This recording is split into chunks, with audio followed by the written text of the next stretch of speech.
Monsieur l'ambassadeur, c'est la crainte du variant dit brésilien qui a poussé le gouvernement à agir et à fermer les frontières. Un variant qui fait des ravages chez vous. La pandémie fait des ravages dans votre pays également. Plus de 350 000 morts depuis le début de l'épidémie. Et on a le sentiment, vu d'ici, que votre président ne fait que peu de choses face à cette épidémie. Comment est-ce que vous l'expliquez ? Ah oui, vous croyez qu'il fait peu de choses. Alors je vous dis une chose. Le Brésil est le 5e pays qui a plus vacciné au monde. Vous savez ça? Alors dites-le. Dites-le que le président a fait vacciner 30 millions de Brésiliens.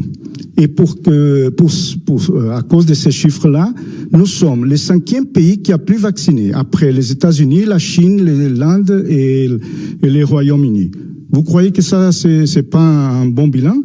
Mais je vous dis une chose, admettez... si les hôpitaux, laissez-moi finir, si les hôpitaux sont débordés au Brésil, c'est à cause des 24 ans de la gauche qui n'a pas construit les hôpitaux suffisants. Ça n'est pas dû au fait, par exemple, que votre président a toujours refusé de confiner le pays? Non. Le pays est confiné parce que la Cour suprême a décidé que le président n'avait pas le pouvoir de confiner ou reconfiner. Le pouvoir de reconfiner, déconfiner et confiner, la Cour suprême l'a donné au gouverneur. O embaixador mentiu tanto nessa fala que já repercutiu no Brasil e o deputado federal Alexandre Padilha já disse que vai apresentar um requerimento para a Comissão de Relações Exteriores da Câmara para que seja feita uma convocação do ministro de Relações Exteriores do Brasil para ele ir lá justificar por que o embaixador está mentindo dessa forma. E veja, ele mentiu agora no final porque a decisão do STF não é essa. A decisão do STF, por exemplo, se o Bolsonaro quiser decretar um lockdown nacional, ele pode.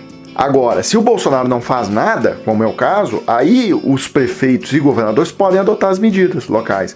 E mais, na parte que ele fala que o Bolsonaro vacinou 30 milhões de pessoas e tal, ele não menciona que 83% das vacinas aplicadas no Brasil foram do acordo que o Dória fez e que o Bolsonaro criticou, detonou, pisou em cima, falou que não ia comprar.